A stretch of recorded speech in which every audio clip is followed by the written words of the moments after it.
Yo, what's going on, guys? We got episode number 27 of Marvel Yap today, and it's going to be an absolute certified banger. We have a special guest with us today. We're going to be talking about character mastery, the decks we've been using in Marvel Snap recently, as well as some Joaquin Torres, Sam Wilson's talk. We're going to be talking about Thunderbolt Ross as well, and we're going to be talking about some OTA cards we would love to see changed, but let's go ahead and jump right into it. As always, we're joined with the hostest with the mostest. How are we doing today, Dance? I'm doing great, but Tuck, I'm gonna be honest with you. I appreciate you calling me the hostess with mostest. I think you're amazing as well. But I'm gonna be, I don't, today's such a big day. There's so much stuff happening with the patch, and the character masteries. And I want to have help. I want to have someone here, preferably more attractive than Cletus Cassidy. I'm so sorry, Carnage, in between us here. But what if we got someone different? I have an idea. What about the guestest? Who is the bestest? It's Guest Gaming. Who's here? Hello.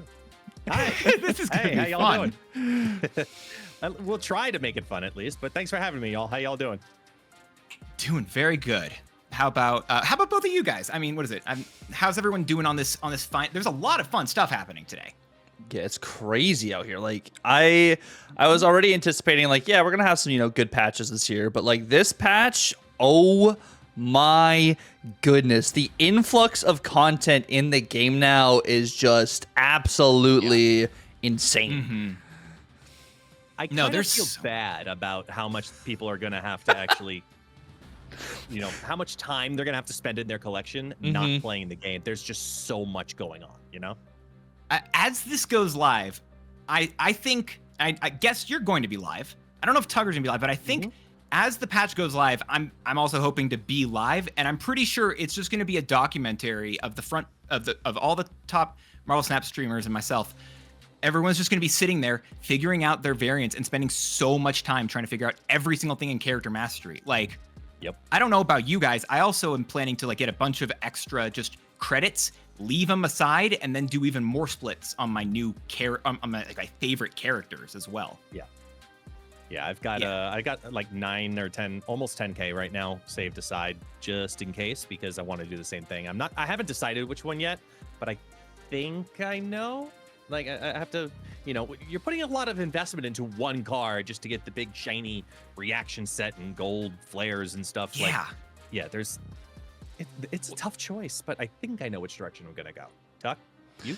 Yeah, I was honestly doing just some mental math and trying to just guesstimate just if this happens, what happens kind of thing. I've been saving credits, and I was telling everyone in chat too, I was like, I think it might just be smart for us just to save credits just in case, because we don't know what's going to happen kind of thing. And looking at what we got going on now, all these new variety of splits, I believe the term God Split has literally been opened up to an entirely new level when it comes to what criteria, solidifies or classifies a God Split. Of course, art is subjective.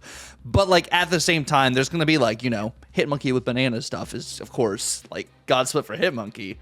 It's I don't even like that there, honestly. I'm gonna be honest. I don't even like the bananas on Hitmonkey. I think I've seen where else are you putting the bananas willingly? I don't think I put the bananas anywhere. The same places that I put I put it the same place where I put my tone flares. Turn them off.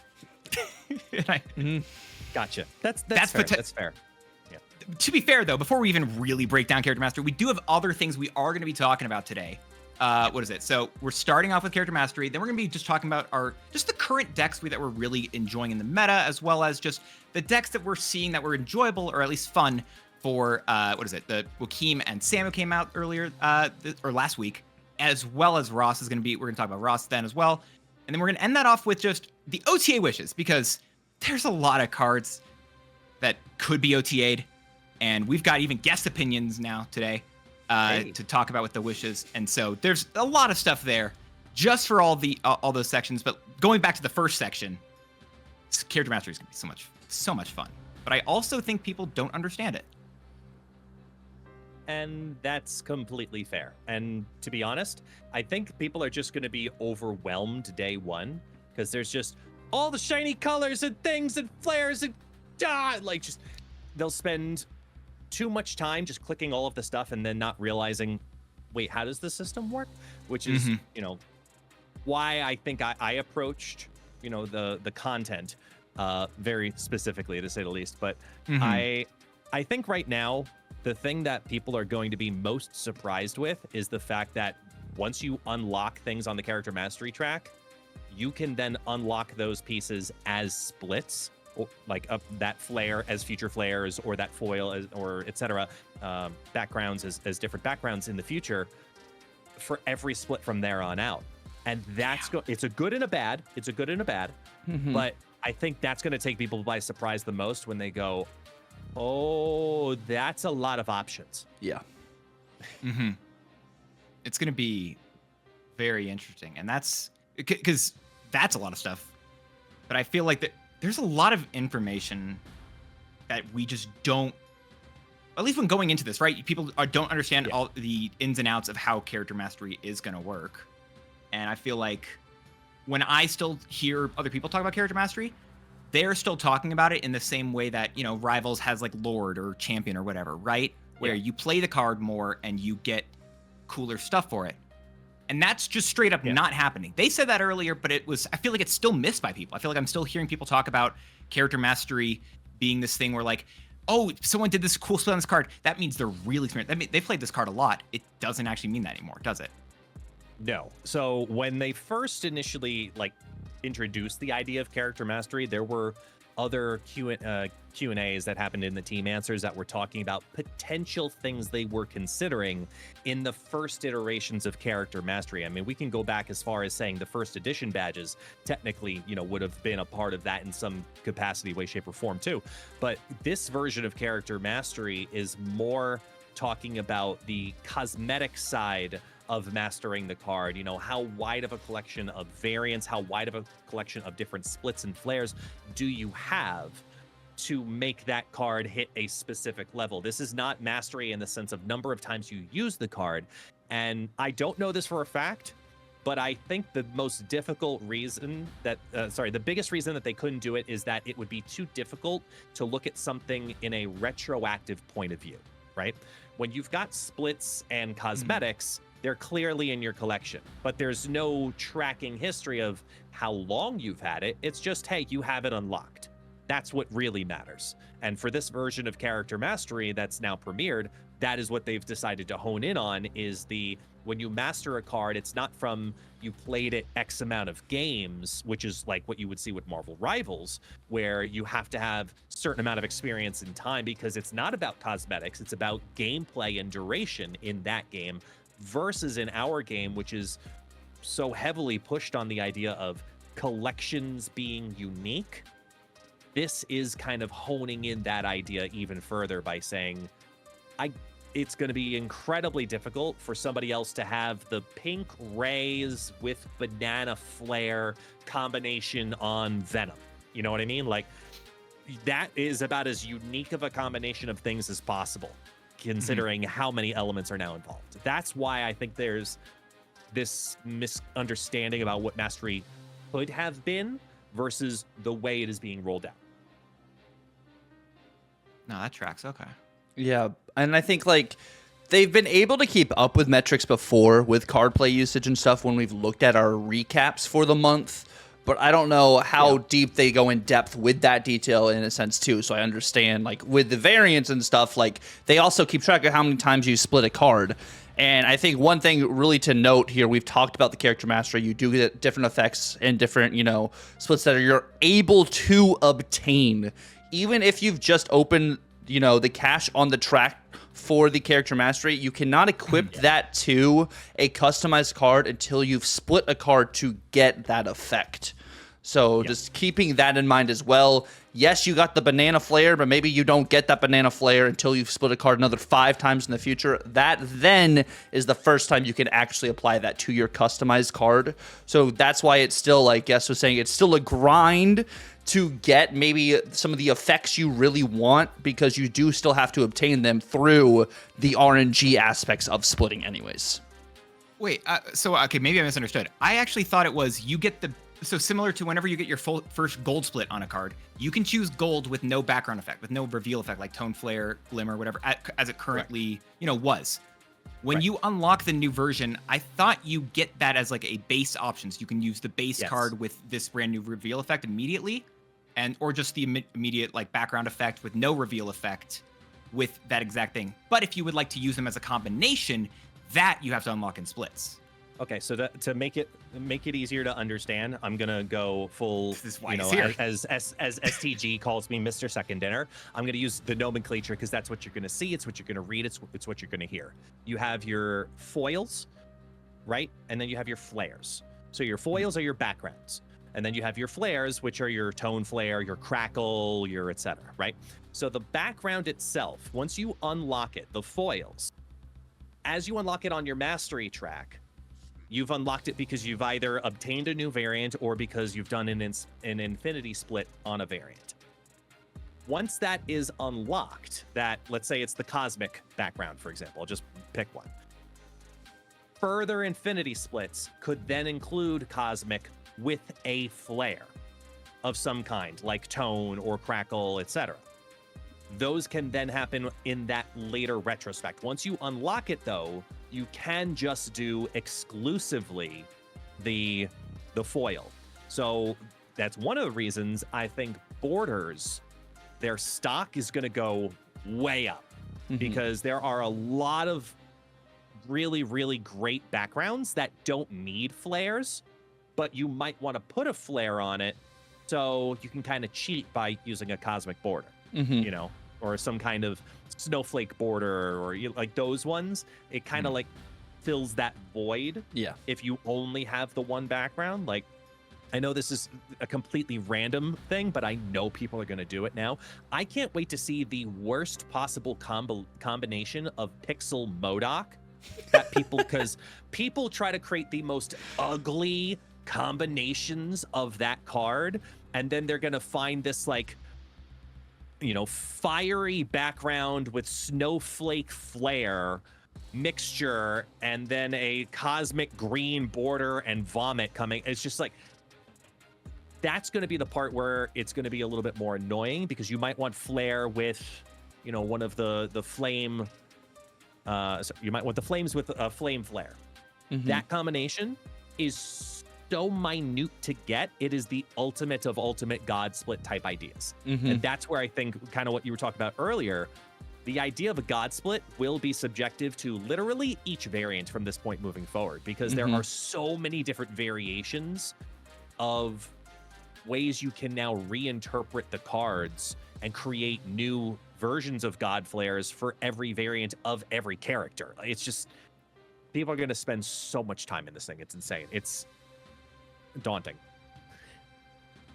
That seems like the best way to describe it. I think it's going to be daunting. I think that's the biggest. When we're talking about all this stuff, it just feels daunting, the amount of, it's cool that there is so much detail, so many different things. But as I keep like hearing and understanding and breaking down more and more of the different things that they're adding, daunting is the perfect word. I love that. It does feel extremely daunting. I think one of the things that people will start to realize also is the first 10 things that you unlock in the mastery track, which you can basically get after like 3 variants or like 6 infinity splits at most, like, and a lot of cards in your collection. Especially if you've been playing since global launch, to have 3 variants of a card, I mean, it just happens organically. Even if you've been playing for 6 months, having 3 variants of a card happens organically, which means you get to mastery level 10. So you've got all of the raise flares, doing a destroy deck, Mr. Tucker, and then taking all of those cards in that destroy deck and put the black and white. It is going to be the most dizzying looking deck and confusing and nauseous, but that's cool. Like, these are the kinds of things that people, I don't think, truly understand. It's actually going to have a competitive piece to it, because it is going to be more difficult to recognize the cards on the board. Oh God. Yeah, like, you ever play against Thanos Inked? How annoying is it? That's fair. Yeah. This is very similar to that, where it's like, wait, oh yeah, it says 0, but that really doesn't look like 0. Like, there's just a lot to this, and I think what Second Dinner really wanted to do with character mastery, which is why they went the direction they went, is they don't want this to have any kind of like pay gate where they're really saying, look, to master a card, you could just buy your way through it. And I'll tell you confidently, after doing the character mastery video, when I had to split the Infinite for a bit 37 times, and you think someone will do the math in the YouTube comments or whatever, and they'll say, oh my God, that's this much gold, where it's, you know, it's a Newverse account, so they just, you know, pump in fake gold to the account. You can't, you don't want to split a card 37 times willingly. Yeah. With all of those variants. This is not a pay to win type thing. This is a really, let's make this look as unique as possible and watch Ken explode type implementation. That's gonna be a lot of fun. Yeah, it will be. God, and so one of the things as well with character masteries, right? They also come in different. It's tiers. So you have this whole track that you unlock, which correct. There's a final reward. What's the? I don't remember the final. There's like a final reward, right? You get to the top for it. Yes. Yeah. So if you get to charactery, oh my gosh, charactery. That's going to be the abbreviated version. Once you get to charactery 30, it's a gold diamond flare and a reaction set of that character that you brought to mastery level 30 exclusively. So once you have those, you know, upgraded all the way through, then it'll just happen organically. And that is probably going to be the big flex, is that flare in particular, because it is so in your face obvious. Like, oh wow, they have that to level 30. They have a lot of this variant, or they've spent a lot of time playing and investing and getting boosters for this card. Like, this is a card they really, really well know. And there are kind of some flares and foils that are like benchmarkers. So as you're going along the way, like, you'll always get the flames at level 25. You'll always get something at 20, etc. Those are going to be recognizable ones where if you implement it onto a card, you're kind of flexing if people start to really understand and appreciate the system over time, which is what I think will happen. They're like, oh, they have that flare. They've got that up to level 15 at least. Because the pools, it's like series 1, 2, and 3. It's 3 pools of different flares and effects. But on the 10, the 15, the 20, the 25, and the 30, they're set things. And you see them on the track. They're right there for each character, and they're the same for every character. Those 5 or so achievements. But the pool system is going to probably frustrate some people, to be honest. Because there are really, really good flares and foils on the top 21 through 30, right? Outside of 30, of course, and 25. The other 8 that are in there, I mean, they are really nice looking. They are the Wakandan tech ones in there. Cosmic is in there.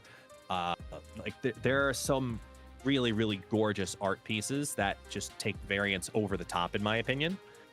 And you could get it at level 21, or you could get it at level 29. And that's going to be the part that probably frustrates people a little bit. But if they really want it mastered, they're going to be trying to get to 30 anyway. So just patience is a virtue. Got it. Okay. So yeah, and so it's kind of similar to the way that. I got this. So it's similar to the way that in each set of, like, for example, like 9 caches or like reserves on the track, once you're like collection level 500 plus, right? You have a set group, a set order or whatever, and it's random the order, but that's similar here then, is why I'm guessing you're applying. Bingo. Yes, that's exactly why I'm applying. That's a great comparison. Like, when you go up, you know you're going to get 4 Series 3 cards, you're going to get, 100 collector's tokens, et cetera, et cetera, et cetera, during that group of 10 caches. The same thing is going to happen here. You have your group of 10. The only difference is that 100% that number 10 is going to be this. It's the same for everybody. But the others are all mixed up. Got it. So like those key, we have the keys again as those like spot, like those are hard locked as that thing. whereas these are going to be individually like locked for each one. Or those like specific flares. You said the flame one, I guess, right? Yeah, like flame is 25. There's a couple of very specific ones at 25, 20, 15, and 10. Those will always be the case for every single every single card in the game. But for example, your mixture for, let's say, Sunspot, right? On the first cache, mastery cache, you opened up and it was the banana flare. But then you open up your armor, and that one is the raise set for their first mastery cache. So it's not just unique to each player, it's also unique to each card, the mixture. And thus flares that you've obtained out of those caches that very second you can apply to the base variant and customized card, or no? Yes. Okay. Yeah, okay. Right away. Just plop it on. Okay, that's cool. Because I was confused about that. That's why, like, I asked the question earlier. But if you wanted to get, let's say, the banana split with gold, you still have to split a card to get banana with gold. Just having the base reaction, as soon as you get that, you can immediately apply it to just the base card itself with no effect if it's a foil, or to the base card with no background effect if it is the flare. Correct. Bingo. Okay. Cool. I don't like the fact that we're using the banana one. I think it's a reference for everything else. There's a lot cooler. Well, ones he said flames. He said raise. That's not the only one you said. That's fair. That's fair. And there's so many that, like, you could say that there's this one.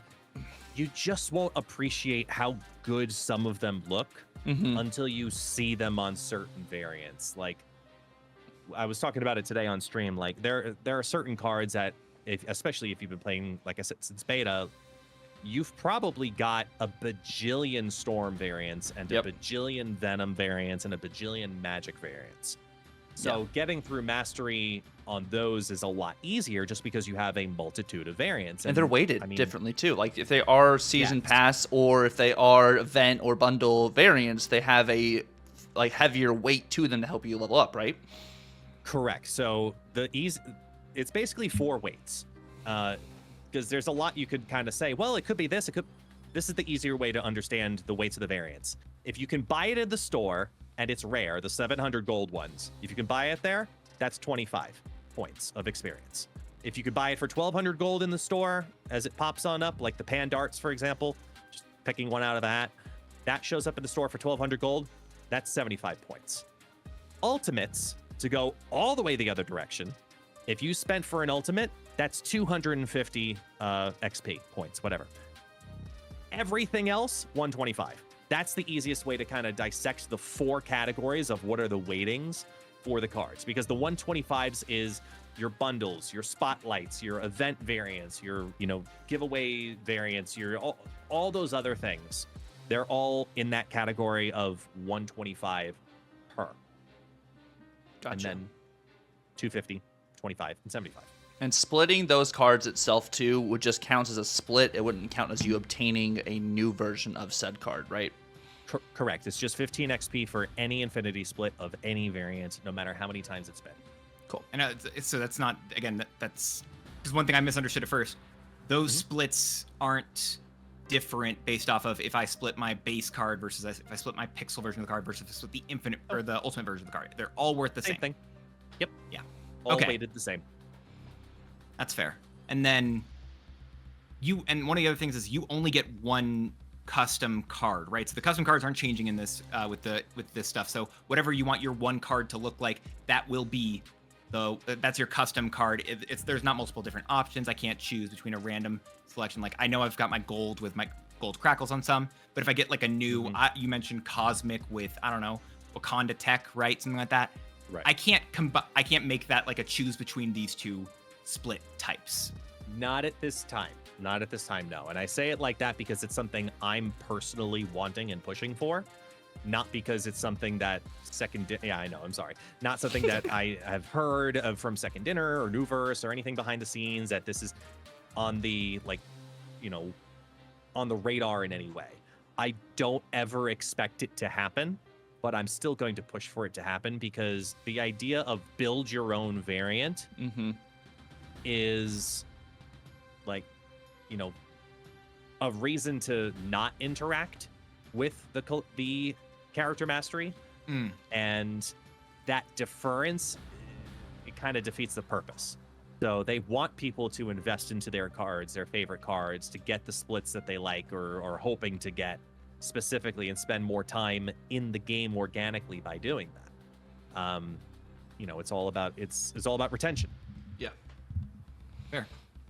And then the final thing you mentioned, the diamond flare is like the gold diamond flare is one of the final things, but you also get apparently like a reaction set for the character. So we've had some for like the specific character albums, but you also get character things here, right? Just in general, just for whatever the character is. Yep.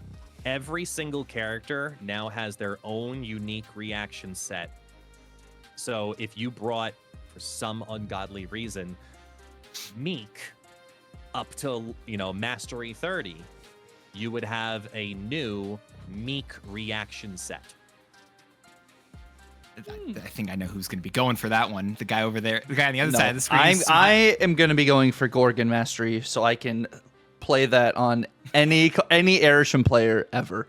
I can just play Gorgon emotes. How many times are you everything. gonna have to split that, right? So a million times. Yeah. Like, Well, there's no emotes. Just remember, it's just yeah. reactions. Yeah, just the reactions. No emotes, Yeah. reactions. Let's get that delineation very clear, True, because people yeah. love emotes very differently. Yeah, that's true. So But like, careful there. also like Venom and Carnage, like those of course are going to 2 cards I have split the most. Already have a reaction set. Is there a different reaction set for Mastery to be able to differentiate between the two? That is actually a good question. that's the first the one we've top of asked, my- and we're 25 minutes in. Wow. No, because it's one I don't have an answer for off the top of my head. I want to say yes. Because they're I wanna split say in it the is other yeah. one. So maybe it's a full the, Carnage phase, full Venom phase. So that's what I was gonna say. There is, if you look at the data mined on like a website like Snap.fan, it does have like one where it's half person, half Carnage, and I think that's Correct. the one we unlocked already. Yes. And then it says that there's a base Carnage one as well, so it's potentially stuff like that. Okay. How about Yeah, Spider-Man? I'll try and double check as we go throughout the podcast, just to get a proper answer for it. But Yeah. I don't know if I'll even have access to be able to do so while we're recording this, to be honest. But I'm gonna give it a shot to see if we can. I think the there's some- Spider-Man has an Iron Spider one as the reaction set. Sorry. That's the album reward is the Iron Spider. I don't know if there is a non-Iron Spider one for Spider-Man. I don't know, but either way, I to be honest, I would be surprised if they were the same reaction set that you can get via an album. Like, what would be the point of bringing Venom to Mastery 30 if you could just get those specific variants anyway? Like, you're kind of killing 2 birds with 1 stone no matter what. So Yeah. I'm pretty sure if I had to bet my bottom dollar, I'd say it is a different reaction set than the ones that currently exist in the game. But I don't remember 100% definitively from when I was doing the testing. Gotcha. But either way, we'll find out by the time this probably goes out to the world anyway. But I'll be able to show people. yes, please do. I will So too. we talked about the individual, like how much you get for each card and the base card does not help you with the character mastery. Basically just unlocks that character mastery track for the character, right? Or yeah, it just You have to says, split a "Hey, card you 3 can now times. get Yeah. access to this. You have to split 3 cards overall, I think like that's just to 3 get that times, just to be able to general get card custom feature. card, and that's how you unlock character mastery. And I Right. think that's still the same as it is now, right? Yes. Right. Yeah, okay. I don't remember. I have to ask this question because there's a bunch of new stuff happening. Yeah. No, it's the same as once you get custom card unlocked, then mastery is unlocked at the same time. Got Its it. own little tab right above it. You can't miss it. Like it's right in your face. And the second you end up doing a split, it's like, okay, the first couple of levels are very fast, so you'll unlock several effects very quickly. Just even after an infinity split or 2, you'll be like, oh wow, I'm already like level 5 or 7, or damn, that was fast. So it is very quick. Okay. And one of the other, and I think the last thing that really is unlocks with the mastery is you actually get better odds of your splits. Like your splits are going to get better and better, not just in terms of having more options, but if I'm reading all this correctly, there's like a different table of what type of splits you can get based off of how far in the mastery you are. Is that correct as well? I'm not sure I'm 100% following what your inquiry is on it. Like when you What do you mean progress by- in character mastery, your odds of getting more of these super rare / ultimate splits, which like ultimate is like an ink Kirby split, gold Kirby split, your chances do increase of you getting like an ultimate with an ultimate, or like a super rare with a rare, super rare ultimate. Like those odds increase as you progress. To each person, to each card, yes and no, I hate to say. So it really depends, because like we talked about with the pools, with each of the pools of, mastery levels 1 through 10, 11 through 20, and then 21 through 30, as you unlock those pools and you add more technically rare foils and rare flares, or ultra rare flares into the mixture, once that starts to be added in, the odds are going to continue to go up and down no matter how far you are on the track.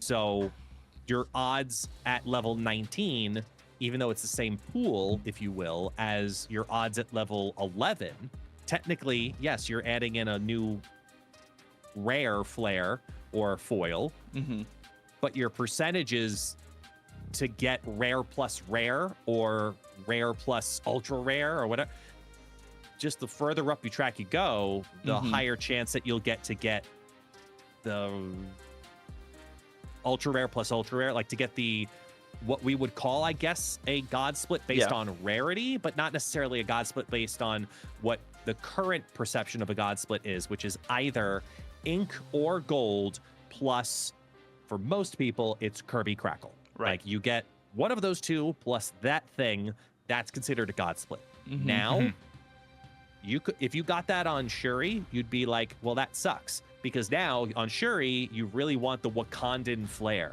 because that is honestly one of the cooler ones. That it looks awesome, and I want that on Shuri, but it's going to take a while to get it. Yet alone, get it potentially split into your flare and foil combination in a later split. Yeah. Because it's also weighted post a god split pre-weighting. So there's a 10% chance on every card in the first attempt at configuring, what flare is this going to be? What combination is this going to be? Is it going to be gold plus Kirby or not? 10% chance yes, 90% chance no. Once it's the 90% chance no, then all of those other weights come into play as to, well, it could be this plus this. Interesting. So basically before, because we basically just had, if you go with just the backward, right? So Prism, foil, ink, and gold. Foil and Prism are defined as now rare types. And then we didn't have any super rare before. That's what we're adding in character masteries. But ink and gold were ultimates. And so now, even if you would have, it's not so much split between each of the different options. It's, okay, you're going to roll to see if you get something from this rare table or the super rare table or this ultimate table. And then once that table is chosen, whatever table you get, then it's rolling again to see which option inside of said table you get again. So it's so much more detail, so many more things that can happen now, right? So yeah, so the way I'll give you another visual example for those who are in the audio side of this, right? Imagine you walk up to a casino and the guy says, here, in this bag, I have 10 chips. One of them is the golden chip. All the other chips say go to the table to the right. You have a 1 in 10 chance of pulling the golden chip. You reach your hand into the bag. You have a 9 out of 10 chance of pulling a regular chip and a 1 out of 10 chance of pulling the golden chip. If you get the golden chip, congratulations. Your golden chip is now going to turn into a gold background with Kirby Crackle card. That is 100%. That is what will happen every single time if you pull the golden chip. But you have a 9 out of 10 chance of pulling the others. So you pull your crappy token. All right, it's not the golden chip. All right, go to the other table. You get to the other table. You tell the dealer, what level are you? You tell the dealer there, I'm level 15. And they go, okay, so here's the 10 of the first 10 things like rays and bananas and confetti and all of these other not very what we'll call, they are the common flares and foils. And then we're going to put in another set of them. So you have twice the chance of me putting in the rares. So now I'm going to put in one collection set of the rares. So I have a 2-time chance of pulling a confetti, and I have a 1-time chance of pulling one of the rare ones. Reach your hand in there and pull out 2 of them. There's this and this. Congratulations, that's now the combination you got. So you have weighting based on commons, just like locations. There are common locations, there are rare locations. It's the same idea with pulling the flares and the foils and the creation of the combinations within them as well. But you have to go to that first dealer, though, to find out, did you pull the golden chip or not? Got it. Okay. Yeah, I forgot about that. So there's the gold ink crackle thing. So gold ink crackle, there's always a 10% chance of you getting a combo there. That's fun, right. too. Yeah, because you could get, because we keep talking about it, you could get inked plus banana. That could be one of the second table. Ink banana. Woo! Oh, yeah. Why not? But and also now, right? So ink was previously before. I know where the people can see it, whatever. But previous to this, ink was the only one that even affected like the character, like the main person that you saw. Now there's a bunch of them that don't just make it. There's not like another black and white one, but there are other ones that give it like kind of like just like a hue or or they do something weird to it. There's a bunch of different options.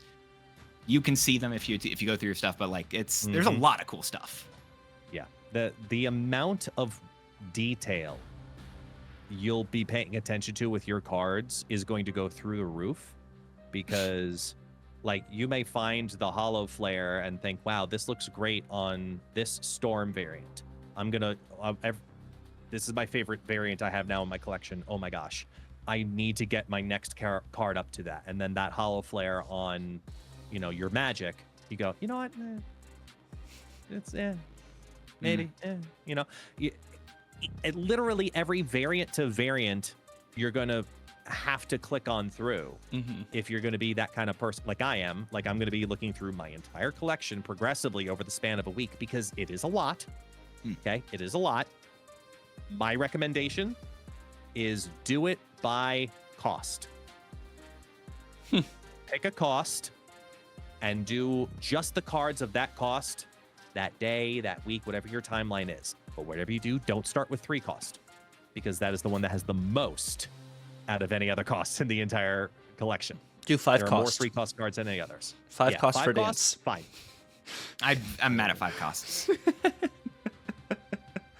I will only do 5 costs then. Yep. No. I not that. I don't think 5 costs are Sorry, this is a different tangent that I said because we have you on today, and Bring I decide and no, I'm not, because it's going to be too long. We have too much other time. I don't believe 5 costs are correct. I think they do. Marvel Snap Second Dinner doesn't know what they want 5 costs to be. You and Sino need to have a talk. Sounds like it. It is, because this is where the podcasts will cross, because Sino talks about it as well when it comes to the 7 power cards, because there's a very distinct difference between 4/6, 4/7, and 4/8, just as much as there is between 5/6, 5/7, and 5/8. And the 7 power is like, for lack of a better term, the bastard child power, where it's just like, it's always awkward and never strong enough, and it's something. It's the weakling. It's just off. But in 4 cost, it's the one that all of them get buffed to. 4/6s always become 4/7s. Look at Wicked. We need power. All right, 4/7. Yeah, like 5/7s are okay though. I mean, there's some 5/7s. Yeah, Gilgamesh was fine. I mean, Blink, Ajax. I think those are some 2 really good examples there. And then there's 7/7. I agree with you. Arishem. I agree with you. But 7 power in general has a relation to costs that are awkward. You and Sino need to have a talk. It sounds like I'm holding myself back so hard right now, y'all. You're not assisting me. You're not. Yes, it sounds like I'm gonna have to discuss this with Sino even more so. I don't know. You're gonna tell me that I'm upset. Laufey really pissed me off, because I don't get why Laufey gets to be. He's coming out next week, but Laufey gets to be a 4-6 that can potentially ramp up to, if I'm not mistaken, he can go all the way to 4-13. Mm-hmm. We just had Sort of. Ares. Yeah, you play Luke Cage afterward. He's 4-13. And you're assuming your opponent doesn't have Luke Cage. So a lot of conditional things. So maybe it's fine. But then also we have Ares who goes to a 4-12. And then, you know, Gamora has to have your opponent play one card to the specific location. You get a 5-12. I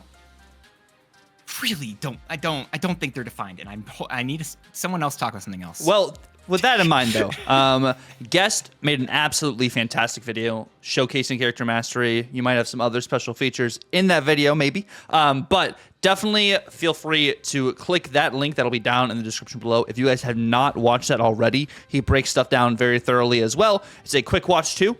But we're going to go ahead and we're going to move on to how the meta is kind of looking right now. We have a couple decks that we have really been enjoying this past week.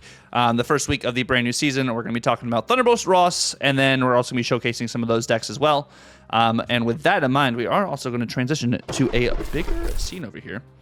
As we pull this up, we did have Sam Wilson, Captain America, and we had Joaquin Torres as the brand new cards that came out this past week. This is their stats post-Infinite. Of course, it's only a week in so far, but starting with you here, Guest, what do you think of these brand new cards? I think that, first off, because it's easier to talk about Joaquin Torres, right? Mm-hmm. Joaquin Torres, in my opinion, is a detriment to bounce card, where its best home is bounce by a mile. But the downside is that it basically says, I'm competing here. Yeah. And when bounce is more forecastable, you're basically saying, hey, this is now locked down. Mm-hmm. So if I'm the opponent, I'm just staying away from that lane more often than not. And I tried a couple of other, variations and combinations, and I never felt like it makes sense to have, because, playing one cost cards off curve need to really have some kind of oomph. Mm-hmm. And that's what I know what this card is trying to do. But I think the execution of it, by having it be an ongoing at 3-4, like through 3-4, whatever. Like, it's just, I would expect this style of card to be good as an activate, as like a 2-3, that you can then say, activate this next turn, all one cost cards here will activate twice. Like something along those lines, because the 3 cost on it is so awkward. Mm-hmm. It really feels wrong. And you don't want to bounce with the most common bounce cards in that lane. You need Falcon. So it's a double Falcon deck to really make it do the thing that you want it to do anyway. It's a really awkward card. Like, the concept is good, but I'm not a huge fan of it personally. Before I talk about Sam Wilson, I'll pass it on to you guys. What did you first think about Joaquin Torres? I went in expecting next to nothing out of the card. And in all honesty, I actually was pleasantly surprised by the way it felt very specifically. And it's funny, I know you just talked about bounce enough. I actually felt kind of okay with how it went in bounce, due to the fact that I just felt like I had to, as long as I'm bouncing this, I gave up on trying to Falcon back the cards away from there beforehand. I beasted Joaquin pretty much every single time. Like, I just took the card right back. So I had to change it up, because the biggest detriment, I think, is the thing you said, one of the first things you said about the card. Your opponent just knows exactly where you're competing. They know that is information that they have there. And as soon as I was willing just to pull the card back into my hand and then activating, and then activating Black Swan, I think the card felt infinitely better in those specific situations, as long as I was able to not have my opponents be so telegraphed. I think telegraphed is a good word for it. Just knowing exactly where I'm going to be fighting for, changing that up, because putting Joaquin and then a rocket down onto a Joaquin lane, especially if you can get the rocket to trigger, is insane. It can do so much power, but if your opponent knows what's going on, you just have to give up on it entirely. And I was so annoyed, because as soon as I started having fun with this card, though, I felt like I kept seeing, I saw Killmonger Sarah ghost lists. Yeah. I don't know what, just because this card is fun and people were actually starting to play it just a little bit, everyone's, oh, no, people are playing the card too much. It better make sure that I run all the counter cards in the same place. Ran against a deck that was playing Killmonger, I believe, and Shadow King and Cosmo, Sarah, Ghost, just full tech. Oh my god, it was so annoying. Yeah. And that's because, like, even I think Enchantress needs to make a comeback right now with all the Sam Wilson stuff, but of course that's next card we're talking about. But with Joaquin, I was talking with Glazer about this too, is like he just feels so weird at the 3-cost slot. Make him a 2/3 like all of the other Falcons in the game, and it tracks. And I like the activate. I think the activate works well. I see Bounce being one of the better homes for the card as well. I used him in Mill, and like in Mill too, like it's, of course it works, and like with the Misery interaction too, it's pretty cool to get, to go off twice. Not cool for your opponent, cool for you kind of thing. But it just feels interesting if you're not playing Bounce with this card, having to save your 1-drops for just some of these later turn opportunities where you could have been getting some better value previously, which is why Bounce is the better home for this card, because you're able to run through your 1-drops earlier on in the game and play them multiple times to get the value out of Joaquin himself. But I agreed that this card, it just fights for so much in that 3-card spot. I think like it was kind of the issue Bishop was having for a while. Like when Sage came out too, you just kind of kick Bishop out of the list and you're like, Sage is going to get bigger for the most part now. I mean, yes, Bishop still had value in that sense, but Shadow King was more prevalent, so you were seeing some more of that Shadow King even if you didn't have priority before you're able to play out the rest of your cards. But it's just the 3-card slot is also really funky right now, like the way you fluctuate depending on what's prominent in the meta. And if you are setting up Joaquin right now too, and you don't have priority going into potentially turn 4, Red Guardian still is just incredibly popular. So like you just kind of lose that aspect of it as well, unless you've set yourself up in that sense to avoid that Red Guardian. I'm not super high on this card. I think it's one of potentially the weaker cards of the season, but we'll see what happens, Yeah, I think it's going to be really interesting. I don't know. I feel like I just had nothing for this card. Like I didn't expect anything, and then I actually started playing with it. I'm like, I wish this was good. It does feel interesting. Yeah. It can't. And I think that space. I think we've all talked about the space. That's the fact that you need the other Falcon there is also really rough. Because if you don't, I don't know. Or it's a thing where it's like an activate thing and it's lower. I don't know. It just so much specifics with this card, I feel like. Yeah, and even trying to alternate the play line elsewise was something I was trying with the card as well, where you're looking to drop this down on 5. And you're making a very strong claim by saying, hey, look, I'm going to go big on this lane. Don't mess with me. Like, you can make that big forecast and try and make something happen there. But look, I'm going to get a double rocket if you do that. Or I'm going to get double, Silver Sable and drop a 1/4. Or I'm going to get the 2x Nika Minoru and get a 1/8. Like, I've got this. But even still on turn 5, it's very forecasted. So for Torres, not my favorite card. I don't expect him to be really relevant until they change him in some capacity to make him more relevant. Unlike Sam Wilson, Captain America. Segue. Yeah, I do what I can. It's like I've done this before. Also, speaking of which, go ahead and follow Super Tech God to listen to our podcast. Sorry. Look, Sam Wilson's cool. He's niche. He's unique. He's got a very, very cool mechanic as well, obviously, with that shield. But he is not the winner card of the season. It's his shield.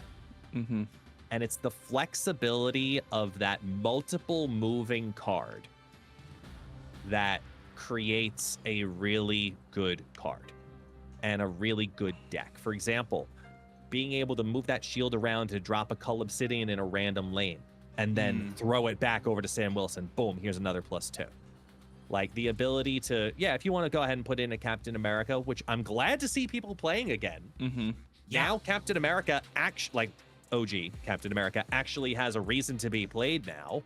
Even though it is a little awkward sometimes. I don't know if you feel that way. Sometimes the play line of just simply going Sam Wilson on 2 into Captain America on 3, the movements of the shield feel weird at times. Like I feel like I'm almost like a turn behind trying to get it to do what I want it to do. I felt better using Madam Web at times, but I digress.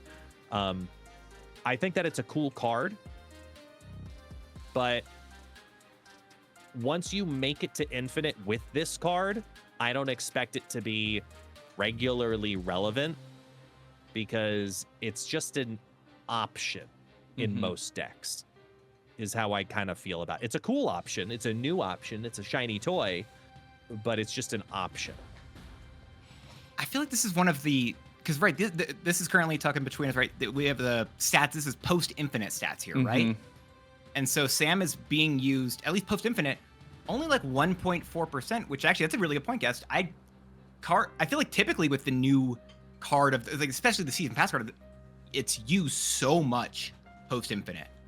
You see a lot of it, but at least in this specific situation, Sam Wilson is really not being used a lot. Again, this is untapped public information, people using that. There's maybe different stats in second ender's back end, but it's not a lot actually of use case, which is kind of interesting. I didn't realize that until just now. I like it. I like the card still though. I think it's a lot of fun. Yeah, it's fun, but it's kind of like Pixie, where if you get it on 2, if you get Sam Wilson on 2, it's a good card. If you get Pixie on 2, it's a good card. But if you draw this late, Tucker, I have an opinion, but you're smiling like you've got, like you're sitting on some buried treasure. What are you thinking here? So like Sam Wilson is like the worst season pass card we've had since Symbiote Spider-Man. Not saying he is a bad card, but if you compare him to the other cards that have come out since Symbiote Spider-Man, he is not as good as those cards, which is why his play rate is not as high. So that's like one of the main reasons people aren't using him as much post-infinite. And I think this card is okay. It does what it does. And I think having the shield has other like layers to it, using it as a move mechanic, whether it's for the Scream deck to enable Miles Morales or like the Cole Obsidian, or I think this will be better with, Sanctum Showdown to be able to have a card on the board to potentially get points potentially in some of those earlier turns. But I think just this card itself just put, for me, into perspective how much I don't like Doom 2099. And it's because people started to run Doom 2099 in a more of just ongoing shell. And I started to see that with this. And just there's so many different layers to that there. I know that doesn't really always correlate to Sam Wilson, but like it just added that like, okay, well, I'm playing Sam Wilson right now. My shield just landed on bar with no name. And I have no way to move this card because I didn't get Sam Wilson. But you know what? My opponent's able to do everything else, just play one card, move all my other stuff around. It just felt like if I don't have Sam Wilson or I don't have movement cards for this shield, I'm just lacking. Like Guest was saying too, if I play my stuff out just not at the right time, I am really lacking in this matchup right now. And I kept running into that issue a lot more, that I just stopped playing Sam Wilson. I was like, I'm not climbing with this card anymore. I'm not playing the Season Pass card. I used to play the Season Pass card every single season to try and hit Infinite, and it's just not it for me. And that's just the general consensus I got, is like, maybe this card will get better progressively more in the future. Like, it would have been cooler, even like going with Joaquin. If Red Wing was the same ability as Red Wing was Data Mind, some of these cards would be better. But I digress. It's just Sam Wilson ain't it for me. And I will play Pixie after turn 2. That's the other thing I was going to say. I will play Pixie after turn 2. I will roll the dice there and get some Pixie value. That's what I was smiling about. But that's turn different. Turn 6. I have Mobius. I play her on Carmitage, so it keeps the lowest cost already. That's how you do it. There you go. See that? If you're a real Pixie player, that's what you do. You play her on turn 6, or turn 5 with Mobius on the board, because then no matter what, you're not losing anything. Yeah. That's the secret strat. That's interesting. No, I definitely did not think I had as bad. I love this card. I'm actually really shocked that it's so low in popularity. I feel like, actually, I'll ask this. Did either of you do anything with actually bouncing the shield, putting the shield into your hand, and then bringing it back out? And like trying to use any like movement stuff there with it, like an Iron Fist or something? No. No, because I feel like for those 2 points of power, the cost investment to make those mechanics happen is just too high. It doesn't make as much sense to Falcon it up or Toxin it up or Beast it up to then have to potentially spend further mana to replay it in combination with other cards that will cost more mana to get them to make the move happen. Like, it just, I felt like it was working too hard. Like, because that was a shell I had tried. I tried making a move bounce variation to see if I could do something with this, as well as with Joaquin Torres too. And it did not feel right. It was just clunky. To me, the value comes from the shield being able to move and being 1 cost. That was where I was then like, okay, I can have some fun here. And ongoing. Like, the shield itself is better than Sam Wilson himself. Yeah, the shield, I think, really helped out a lot. And I think it's, like you said, I feel like just being able to have those lanes be free up from whatever, or have a lane that's full and then use it to move away last second and like do a whole thing.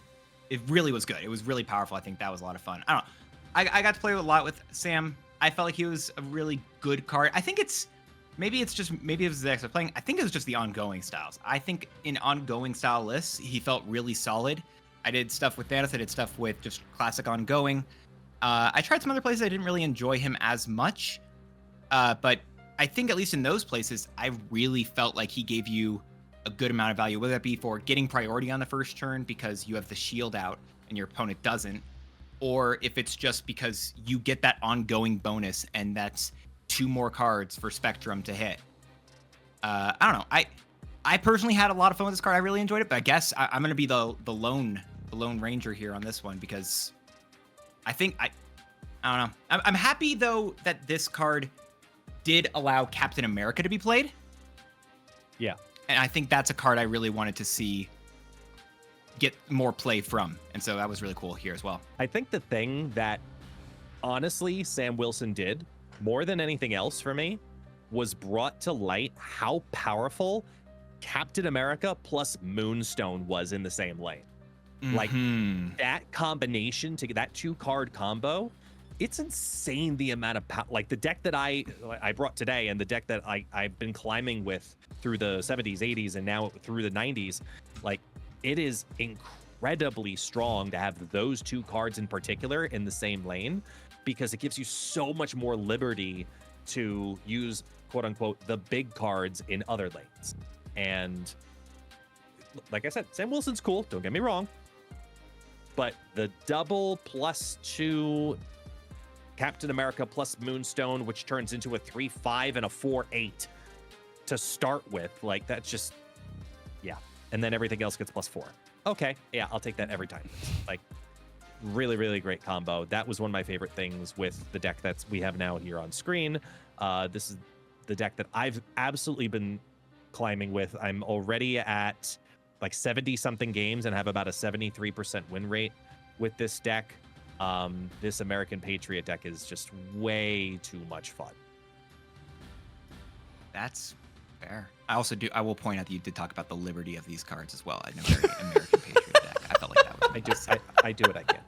Yeah, of course. No, but for real though, like it's awful to think, and even though they tried to fix it, they failed. It's awful to think that the #1 card that you cut from Zoo decks is Khazar, right? It's just it's not good. It's an awkward cost. It's an awkward but it got power, buffed, and it doesn't give. Exactly, they tried to fix it and failed. It's still the first card you cut from a Zoo list is the cut part of Kazoo. Like Marvel Boy is just so much better. And Marvel Boy, specifically with the shield, being able to pretty much almost always be targeted via this, like, and then move around what grows to be a 1/4 by the end of the game or longer if it's a limbo match, yeah, that's a really strong movable card. And that's why with a Patriot influence deck, where you have the flexibility of going wide with Ultron, or you can go tall with Gilgamesh, and then just have that Captain America, Moonstone, Dazzler, or Ant-Man, or Patriot, like just put all the ongoings in one lane, and then super tall in another lane, and surprise them on turn 6. Yeah, this is a really consistent deck. I absolutely love it.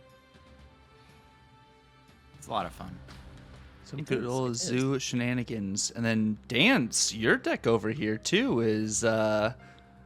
Yeah, so this isn't the one I pushed to Infinite with, but this is, like I talked about with Wakeem, I actually had a lot of fun with him inside of this deck where you don't... The biggest thing I think I didn't want to do was, I think I got rid of Sage. Because I know Sage is being run on a lot of the list recently. But I felt like if you're trying to use Wakeem, I think Wakeem would basically take your place of Sage, because then it allows your Rocket, your Sable, your Hawkeye to ramp up instead and basically have those potentially as an option instead of Sage, because then you can try to bring those up more. And I had a lot of fun with this. It's not enough to make me say that Wakeem Torres is a good card, but I had a lot of fun. I think that's just right. It's all about the fun at the end of the day, kids. That's right? what they try to tell us occasionally, and then we struggle to get to Infinite, and then we all cry at the same time. But I think the unique aspect of the trash tier bounce that you're running is that it's running 6 1-drops, because like you said, you cut Sage out of the list, and like one of the versions I was running with it, had Sage and Hit Monkey, because you want the 2 win conditions, right? That's what you convince yourself of, is you need to have the 2 win conditions, because those are the win conditions. And it's clunky.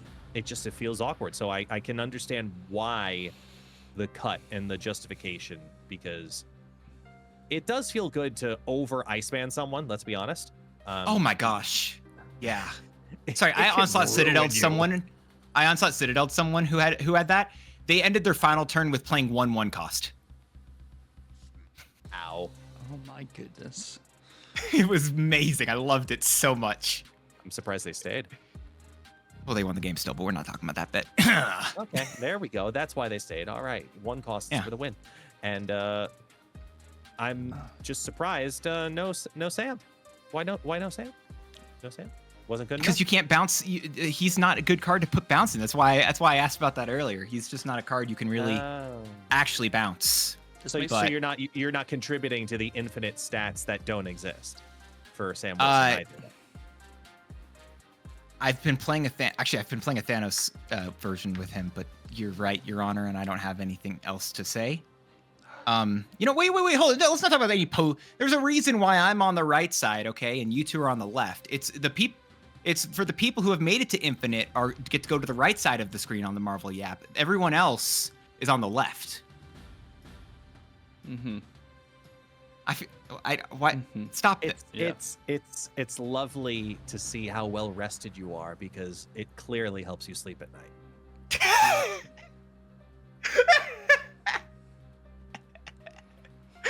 This deck makes me really feel for Red Wing, though. If Red Wing had just been a 1/2 with the +2, oh my gosh, it makes me feel bad. But like, I did a play.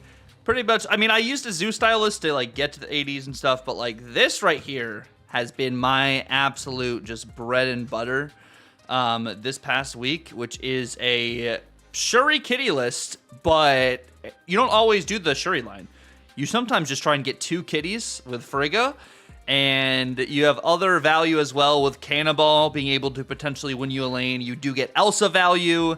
You're using Galacta, you're using Hope, you get your Iron Patriot, so you have some random numbers there. You can also Frigga your Sage. You can Frigga your card you get from Iron Patriot. Like, there's a couple different ways you can just kind of phase through this list that I really like, and I've been a Shuri Kitty enjoyer for ages. So, like, kind of being able to play this now at a pretty, like, good, like, level and everything, too, like, win rate rise and everything. It just feels like you lose priority at the right time, and if they can't get a big enough kitty, like, can't account for the kitty, it just feels really solid. I like it. It's fun. I like the fact that we're seeing these. I like the fact that nowadays it doesn't feel like the all of the same decks are using just one big thing that they're winning towards. Mm-hmm. They've, especially with a lot of the more recent cards like Galacta, Iron Patriot, and such. You really can spread out your win condition and not force yourself to go all in on one thing. I mean, it's why Galactus is even being played nowadays, right? Because you can do Galactus. There's this Galactus Kang Sebastian Shaw thing that has like 19 different ways that it can potentially go, right? That's a deck that I think I've been seeing around a little bit. Mm-hmm. But it's cool because you can actually build these different plans up to the end, and it's a fun way to. It's a fun development for Snap to kind of be entering in its second-ish year of release.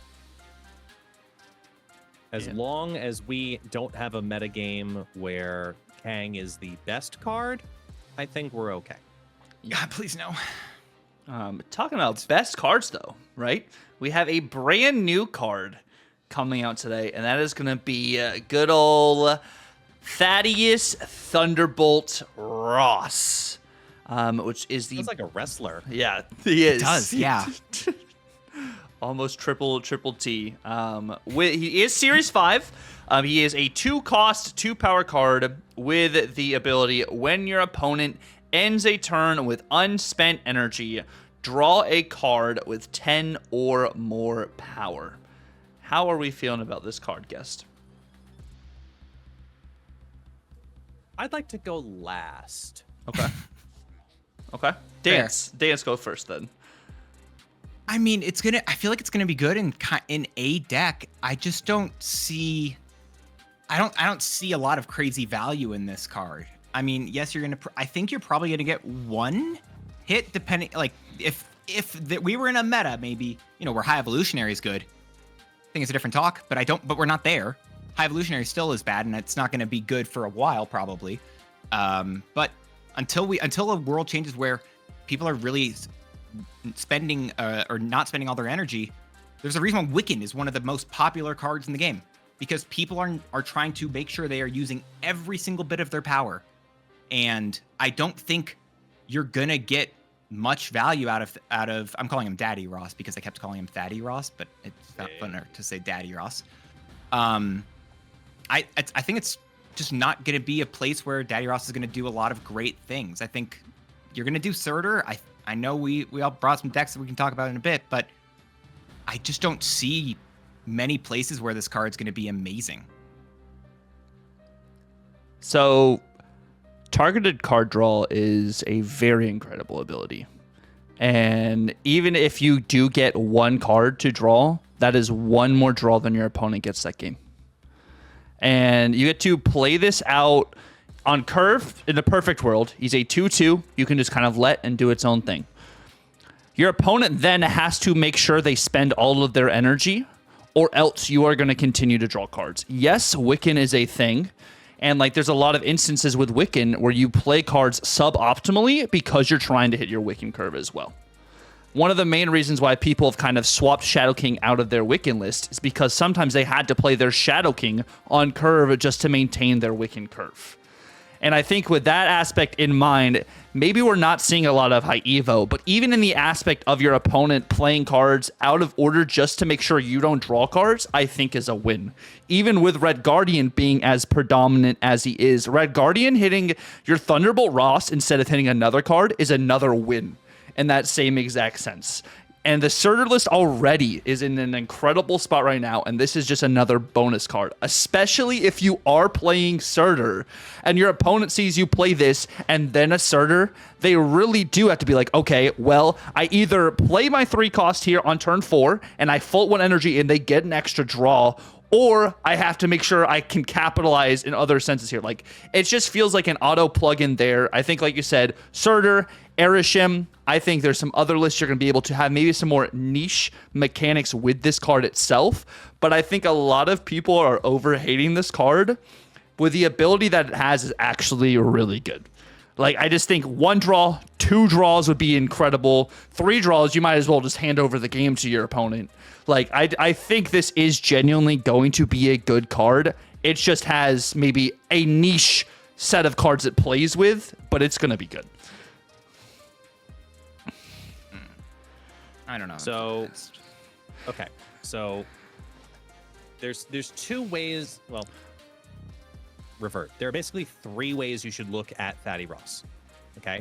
Number 1 is auto plug into Surtur or / Arishem. That's just kind of a no-brainer. Those decks are kind of organic. It's like King Eitri. You put it into your Arishem deck just to pull something that didn't start there. Same thing with Thaddeus. You just try to pull the big card out of the deck. It helps because it's not targeted in that aspect. It's a broad choice because those decks are built with broad choice in mind. Mm-hmm.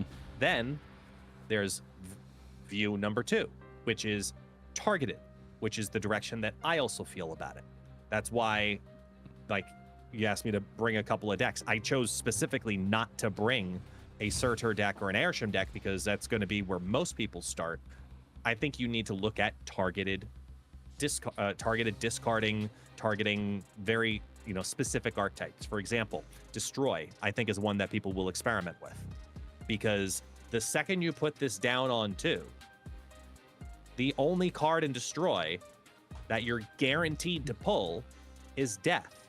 So you're doing 2 things at once. You have a Death in your hand, and you're increasing your chances to pull the actual destroying cards through the further later turns. So getting that Venom on 5 is a lot easier because you have 1 less draw that you have to worry about. You increase your chances drastically by removing that draw from eligibility. So I took out the Hulkbuster to guarantee the Death in my hand rather than focus on the Deadpool potential multiplier that I could get. You know what I'm saying? Mm-hmm. So that's how I look at how you should be looking to use Thunderbolt Ross. For example, discard, Helicarrier. Discard, focusing to specifically draw Helicarrier, that's a win. That's a win scenario for yourself. You're building a variation that uses the Collector, right? You're making it more consistent because your opponent says, hey, I now have to either play suboptimally to make sure you don't get this card, or I'm giving you all of this other power because now you're guaranteed to have it in your hand to do, Lady Sif shenanigans, for example, and get the Collector to go up and yada, yada, yada. Like, if you start focusing outside of thinking about Red Hulk, which is where most people will think about with this card, and just pull big card at this moment, then I think you're going to be looking at some really cool plays with Thaddeus that people may not necessarily expect, which is what leads to the 3rd way to play it, which is the combo, where specifically I think Thaddeus plus Luna is a 1-2 punch that, depending on the type of deck that you're playing, whether it's a Drac Dump deck, whether it's a Black Knight deck, whether it's any of the decks I mentioned before, you just did a turn 2 into turn 3 that guaranteed they don't use all of their energy appropriately. So now you're really screwing with them because you've thrown off their game plan. You are also now ahead of curve. There's several different mechanics that should be looked at with Thunderbolt Ross. This is not going to be a card we figure out in the first week, though. In my opinion, this is going to be a card that will find its deck like either right at the very end of the week or like 2 or 3 weeks down the pipeline, because he has a lot of value in the decks that don't expect to be having him. Because like Tucker said, targeted card draw is very, very strong.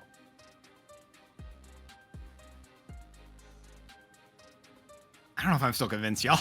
That's okay. You don't have to be convinced. So I'll talk about the Drac Dump deck, right? So Drac show Dump. the decks. Convince me here.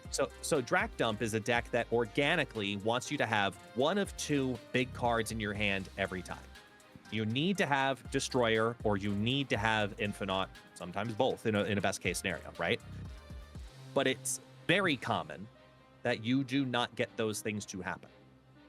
So by putting Thaddeus down on 2, you're basically telling your opponent, because they only see you play maybe an Ant-Man, maybe an Armor, maybe a Black Swan, a Cosmo. They haven't necessarily figured out what you are until turn 4.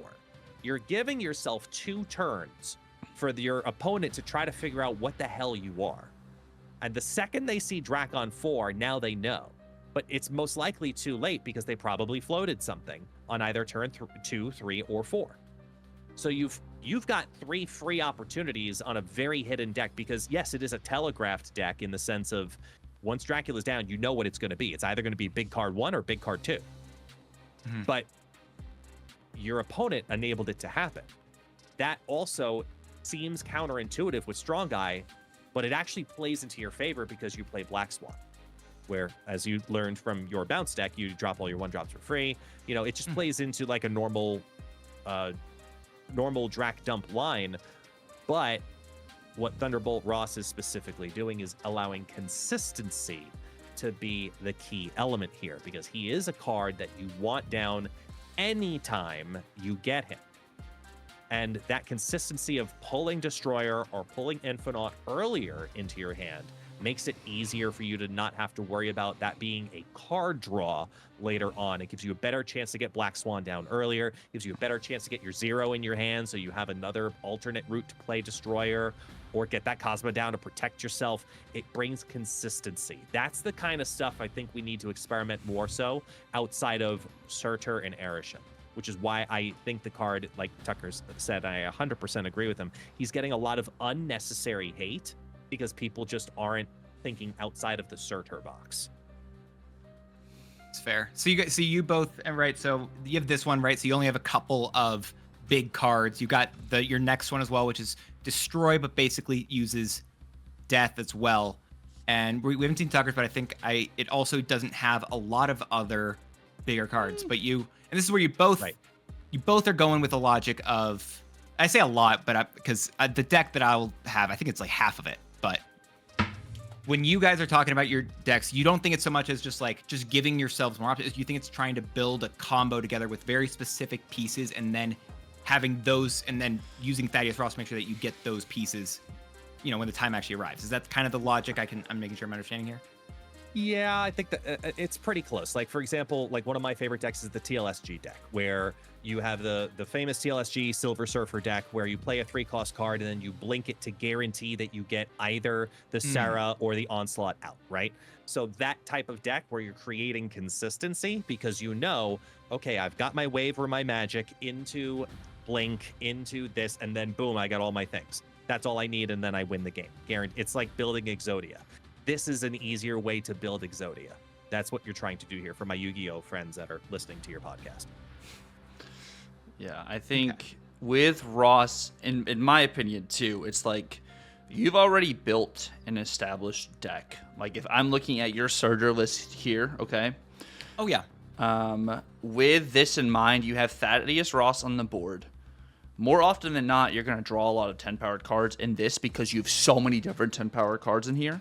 So Thaddeus Ross gives you another opportunity to draw additional cards. So he may not be your primary win condition, but when he does go off, it enables your win condition more. As opposed to like Wiccan, when you build a Wiccan deck, you're building your curve to Wiccan. If you don't get the right curve and you don't get Wiccan, your deck's at a disadvantage. Whereas with Thunderbolt Ross, if my Thunderbolt Ross does not go off, I'm not at a disadvantage because he wasn't the only card I built around in this list. And see, that's what I'm concerned about in the differences between the decks, because I feel like if it is that combo deck, it's not even a situation where you can talk about like Wiccan. There's ways you can like try to balance the odds with Quicksilver Domino, putting a good amount of cheap cards, whatever you need, like card generation. It's why the Victoria Hand Wiccan deck, I think, is probably one of the better homes for him right now. But I don't even know if because that deck relies on a combo and you have a lot of different ways to set it up. And then when you just have Thaddeus with a couple of cards that you get to pay off with, like if it works, it works, right? I'm not going to argue that it won't work, but it still requires you to have a very narrow set of what actually will occur. Guess is raising his hand, but yeah. Yes. Okay. That's my logic. Can I talk, teacher? I have an answer. Okay. So think of this. Domino, right? A lot of people know that Domino brings consistency. However, it brings consistency only to one turn, but gives you detriment towards later on in the game. If you play Domino in your deck, you decrease your ability to pull the card, that the specific target card, by the end of the game by somewhere it's between 5 and 6%. And that decrease of 5 to 6% is what deters most people, mathematically speaking, from playing Domino in decks for the curve specifically. That's why Quicksilver is actually better than Domino, because Quicksilver is a guarantee for the curve, but you actually have an increased chance by turn 4 compared to turn 6 to getting the combination that you want for your Wiccan decks. Isn't it the same? No, it is not, because it changes based on the card draws on turn 1 versus the guaranteed draw on turn 2. I'll send you a chart later. Just send me a chart. I'm going to have to see this because I didn't know that was a thing. Math is a thing, but we don't want to completely dizzy out all of our friends. So, on the other end of it, though, if you have a card like Thaddeus, put it down on turn 2, and then by turn 6, if he does his effect in the deck that you currently have on the screen, the Surtur deck, your chance to pull Scar goes up 11%. That is enough to say he's worth having on the board, because now it's a condition that your opponent also controls. They have to either play suboptimally or have the line to say your 2 cost is not going to do its thing.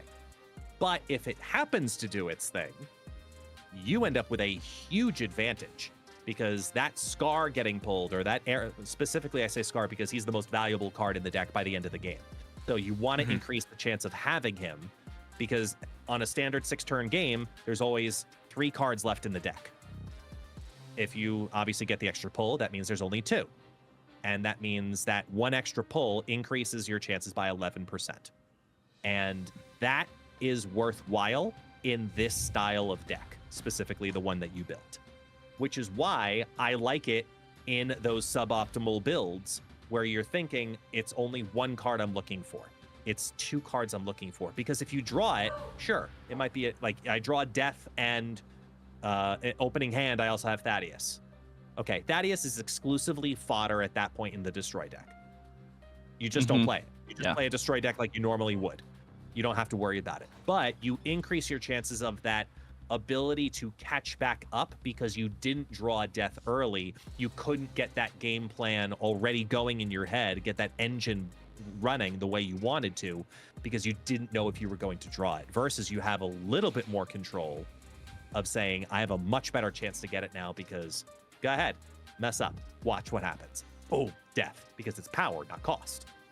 That's why I think it's a very valuable card, and we need to tinker with it. It's fair. I definitely think Tinker is gonna be the biggest thing, because also I'll throw this out there because we should talk about Tuckers, obviously. But also Ares is a card that I really didn't know about because I kind of liked it still. But also, if you have the consistency that you're getting with Ross potentially, maybe you've gotten all your 10 drops, or you've gotten enough 10 drops that you don't need Ares. But I think I kind of like it in a way that you can either one works. You have Ravonna and Mr. Negative in the deck. I think that was my logic. That was the only thing I wanted to at least say about this. But that's fair. Tuck, what do you have for yours though? I have made a Sauron version of said list using one of like the shells of like the popular Sauron build, putting, we put Red Skull, I think is already in it, but you put it into like a Scar sort of build as well. It's been running like Malekith a lot recently as well, but I have areas in here too because we do have just big numbers to be able to get the value there. I have 4 different cards that Thaddeus could potentially draw depending on where it is. You could also put in the argument to have She-Hulk in this list as well, if you want to kind of go back to some more old school kind of Sauron shenanigans. So I think this is another shell, which was really cool to see people playing Sauron again, playing it more of the non-Shuri build, which I honestly like more since the change to Taskmaster being a 6 cost now. I think this makes it more optimal and allows you to kind of go a little bit more vertical in abundance of ways. And like Thaddeus Ross here is like, okay, well, I played Thaddeus Ross, maybe something will happen. This is still, of course, in a sense, combo inclusive as well. But also, you just have a lot of big cards you can play. It's just not going the whole Sauron route. Or not Sauron, not going the whole Surtur route. I wonder, this is really making me question, like, because I had, I think, 10 drops. Guess your deck had 1 and 2. Tucker, you got 4. I really am super, or 10 power cards, whatever. I am super interested in the exact correct number of 10 drops that you want to run with Thaddeus. And I don't think I could It's see a you guys Zabu question, being you know? correct. Like, it is. You It really took is. the words out of my mouth. Damn it! I was gonna say that. I'm excited to see that. I think that's going to be the correct. Once we can figure that out, I think that's going to be when we can decide whether or not Thaddeus Ross even is great or not, or whatever you need to say with him, because that changes everything here. Like, how do I want to be running this many 4 drops? Do I not want to be running this many 10 power card? Like, this deck made me realize that that's going to be one of the most important questions you have to ask, I think, with Thaddeus, and I'm excited to see that. There's so many like cheeky things that can happen. Like I was thinking about trying to figure out some combination that has Invisible Woman, Black Cat, and Ghost Rider, where it's the only card that gets pulled by Thaddeus, and the second it draws it, it discards it. So you're basically pulling just Ghost Rider, and it's a guaranteed hit behind Invisible Woman kind of a thing. Like there's lots of little cheeky combos that I think shouldn't be ignored. Like this is a great Hela card. I know, don't say it, but I'll say it. Like it's a great Hela card for that reason too. There's potential that we just have to get our hands on it. I like the And Black I Knight. think that, yeah, the Black Knight stuff, exactly. Black Knight stuff is going to be huge with this too, because it's a good catch-up mechanic. Okay. Yeah, I'm excited for this card just to find what we need to do with it. Just to get that answer of like what's the correct thing to do here with Daddy Ross. Like what are we gonna want to see here? I'm excited. I like it. I hate that I'm going to be calling him Thaddy Ross now because of you though. If Daddy it helps, Ross. call him Daddy Ross is even better. I'm good with Thaddy. But I'm good with Thaddy. It's Guest Gaming 2025. Direct quote. But these are all of our decks that are also going to be down in the description below. As we move on to our next segment over here, we've been talking about a bunch of cards. We've been talking about Wiccan. We've been talking about Doom 2099. We've been talking about Sam Wilson. We have an OTA on Thursday. So we're about to let you guys know what 3 cards each we would like changed in the OTA. Right now, I have on screen what is the meta report for post-infinite, just deck list-wise right here. These aren't cards exclusive, but as we talk about each card, I will put each card on screen with their current win rate, cube percentage, or cube rate, and their popularity percentage. And as always, we are going to start with our guest. It's Guest Gaming. What is the first card you would like to talk about here? Oh, it's a tough call. It's a tough call because I have 4 options to choose from if we're going to do this draft style. So I'll say the thing that's going to upset one person in particular. Actually, as we learned, a small community of people. I think Bullseye should go down to a 3/2. I think that Bullseye has shown its power in the discard lists, and when it does its thing, it's incredibly strong. And I think that it has justified its own power at this point in the, Morbius and Collector MODOK builds that until we see discard get taken down a peg in some other capacity, I think Bullseye is probably a safe target to say, let's bring him down 1 power, not change the effect, just kind of back people away off playing it as much, because it never feels good to play a 3/2. But even with an activate, maybe it'll back people off just a tad. I don't mind that. I think it's a very simple change. I don't think you need to do a lot, but just like, it's not even like putting him in a corner. It's just like, hey, this does a lot. It doesn't even need even power for stats, because it has such a unique ability that's actually pretty beneficial. I don't mind it. Yeah, it makes him a better Red Guardian target too, so I'm cool with that too. I don't know if any of us have him on. He's a card I if I had predictions for what someone might be talking about today, Red Guardian would be on there. Which brings up Dance. What is your first card? No, it's not Red Guardian. I'll say I don't have Red Guardian on my list. In my crosshairs, Bullseye isn't going to help me take it out. Listen, it's not Iron Patriot season anymore. He can get nerfed. Okay. Yeah, you don't even have to scroll. He's right there. He's the most popular card. He's good. He is really good.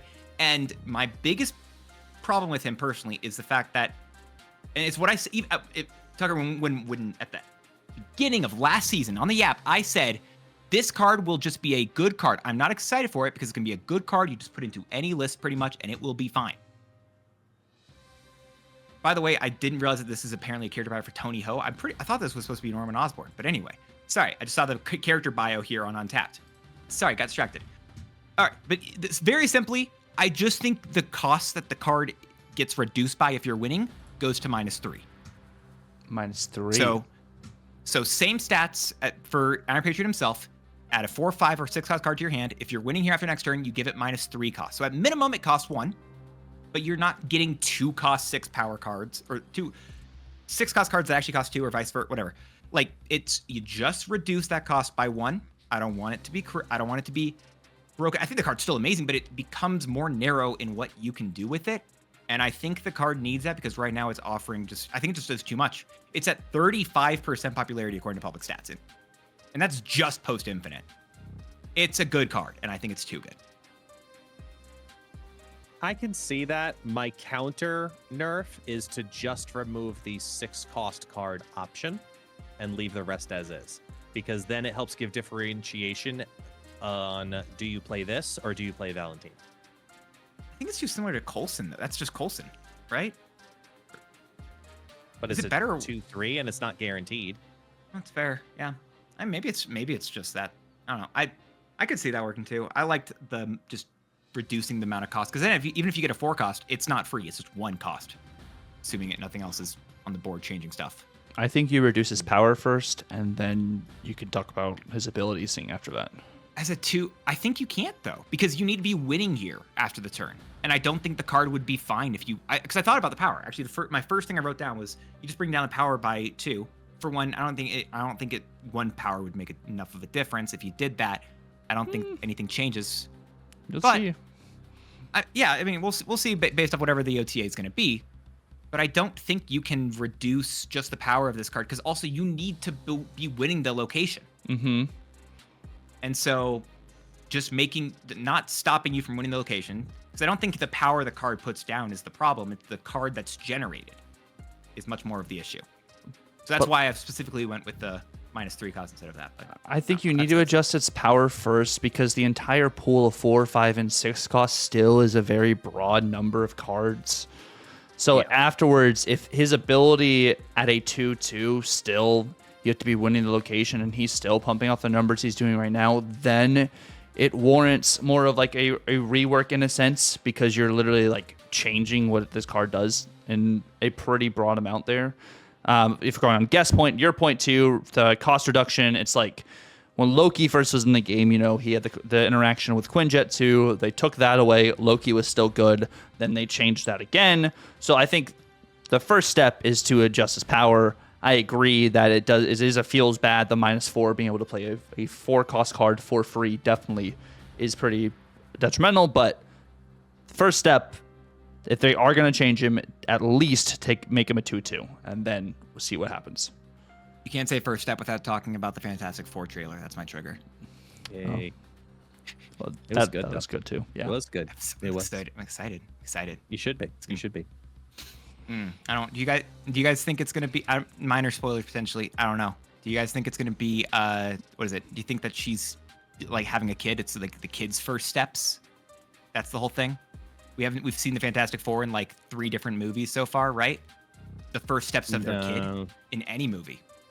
No, I think it's just because it's like an origin story. That's all. I don't think they're doing origin. It'll be. I think it's like a trilogy, like first of 3.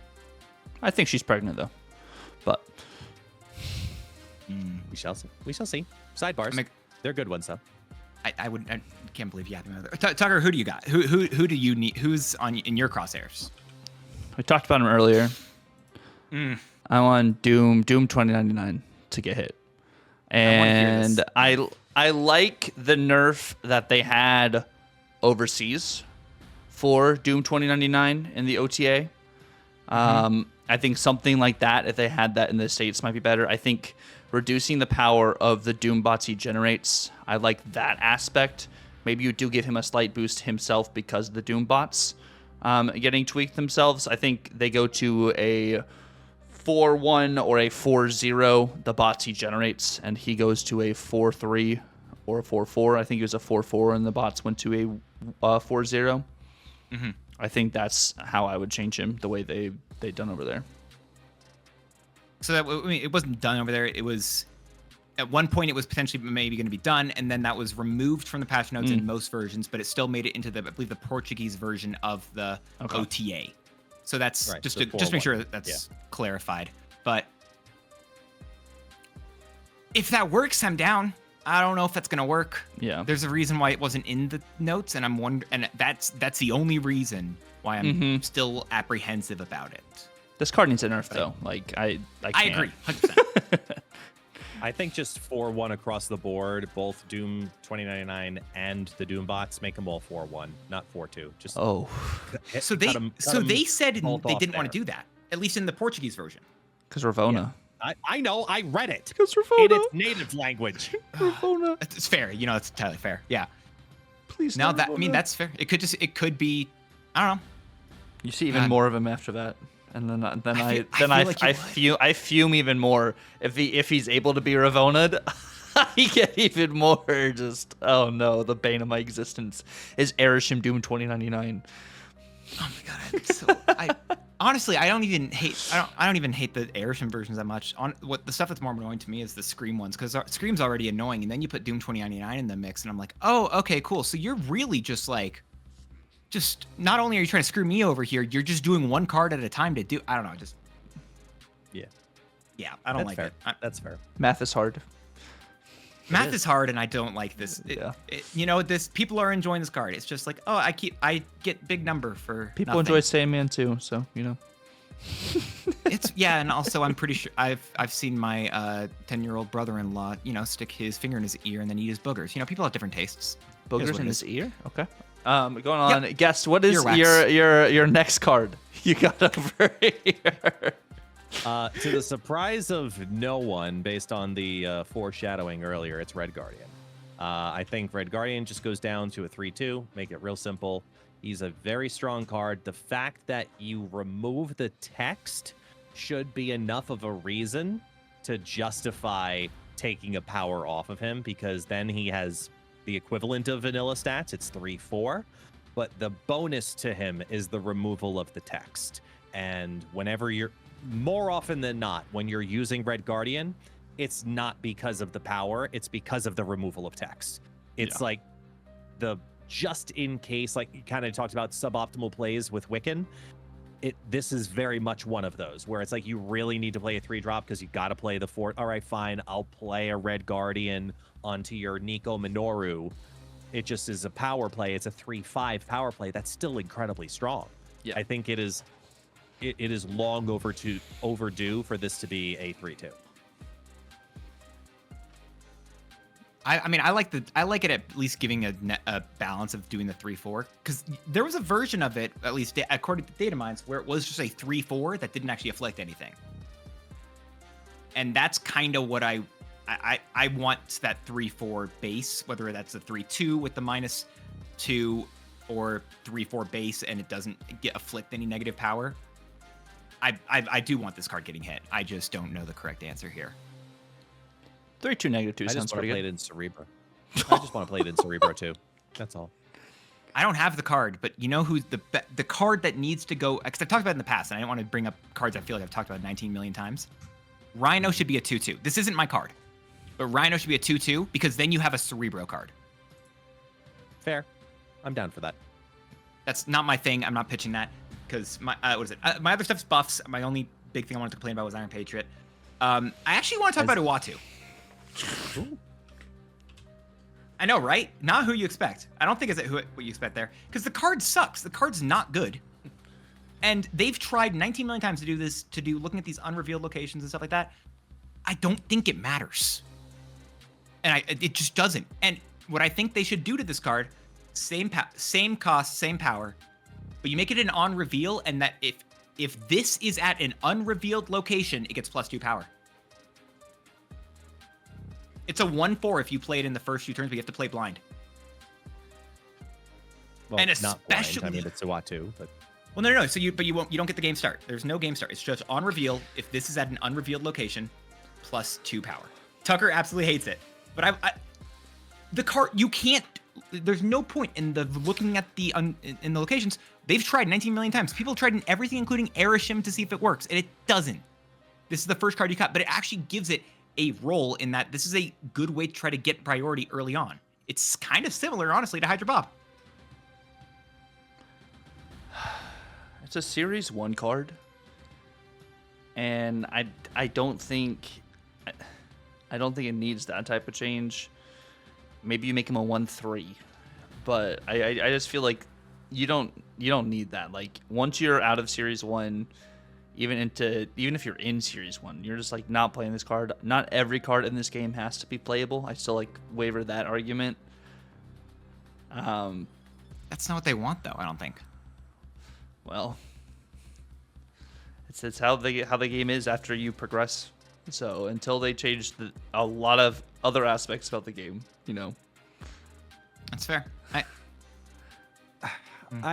I'm mixed on this because I've proposed changes to Uatu in the past, and the biggest counter argument is exactly Tucker's, which is it's a Series 1 card, and making it meta relevant or just relevant in general later on in the game might not be necessary. But in the interest of doing so, I do think that this card should be revisited, because it would be interesting to kind of throw in, like, I kind of like your idea of play this into an unrevealed location, give it +2 power.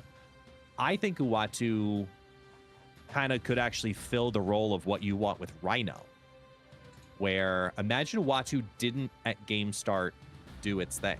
Instead, turn this location into an unrevealed location that reveals at the end of the game, but only you get to see what that location is. Like that as a location change and control, but it could be detrimental. Mm-hmm. It's a risk. There's lots of cool stuff you could do with that. God, that's a lot of fun. I don't know. Yeah, I don't know. I want something to this card. He's such a dumb card. Because also, according to data mines as well, I think this may or may not be a card potentially in the March or April season. There's like a what if season, I think, data mined. And I'm pretty sure whenever that occurs, Uatu is going to be a card that will get like a season pass variant or whatever, because I think it's based off the show. And if and when that occurs, if we're getting this guy as is, character mastery. Character mastery Uatu. All right.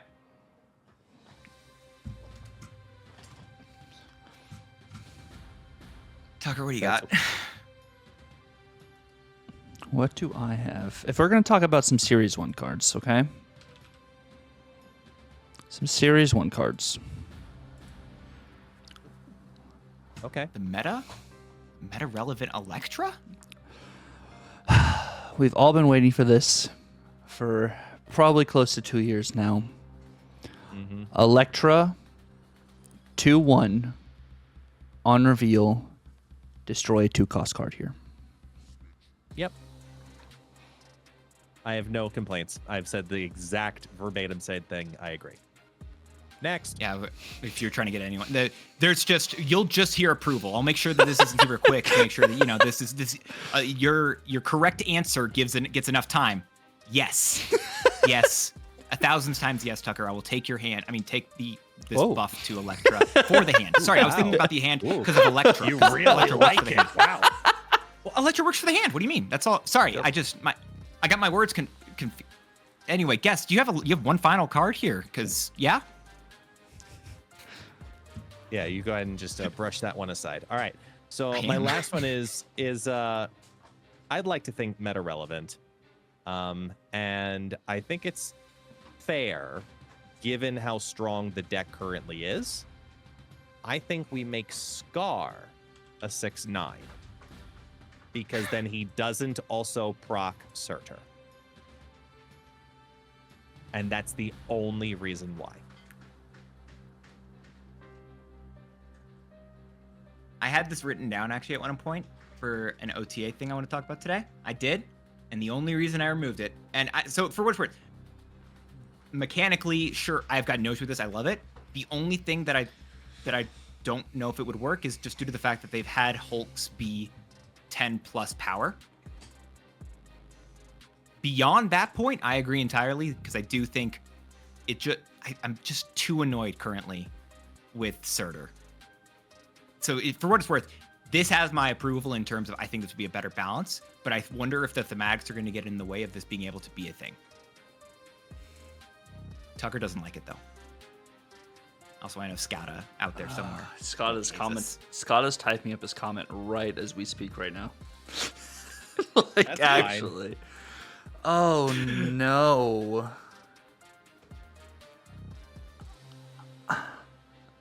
I just still don't think it's warranted for him to be a 6/9 just yet. I think after this week, we can truly ask that question again to see how the impact that Thaddeus Ross has this week. Of course, like we always said too, maybe it's not Thaddeus Reek this week, but I don't think the 6/9, or is it just you make him a 7 cost instead of a 6/9, and then at most he's a 1 cost at the end of the game opposed to being free. I don't know. I think he needs the 10 power. He just got nerfed recently. If he goes to like 7-11, maybe. Can he get me a Slurpee too? I think so, but you have to bring your own. What, you can bring like a bathtub, right, on the Slurpee day on 7-11? Yes. Yes. Cool. Yeah, you have to bring your own bathtub. A big enough one to fit Scar. Okay, got it. Yeah, scar-sized drink. What about you, Dance? What's your third one?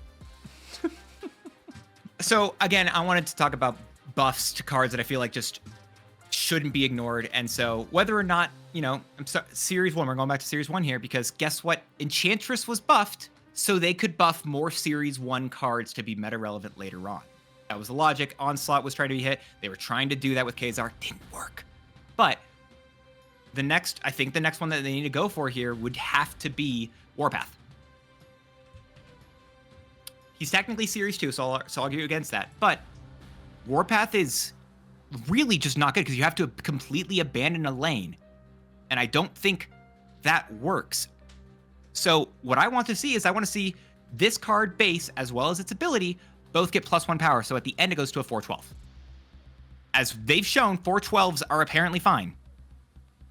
We have Ares. We're about to get Laufey. We're getting the card can exist there, and you have to throw an entire. You literally have to say, I am not playing a single card in whatever other lane here, and that is big enough issue that I think that this card can get 1 point of power in each bit, But and it makes it different. Namor?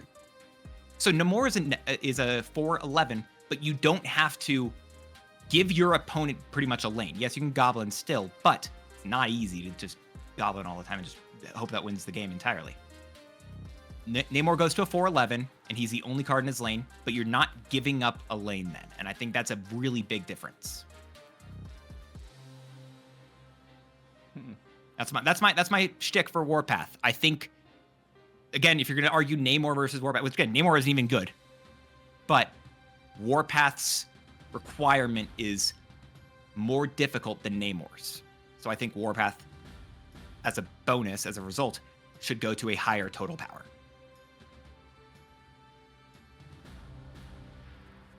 I see your Warpath and raise you a 4/7 that gets +4.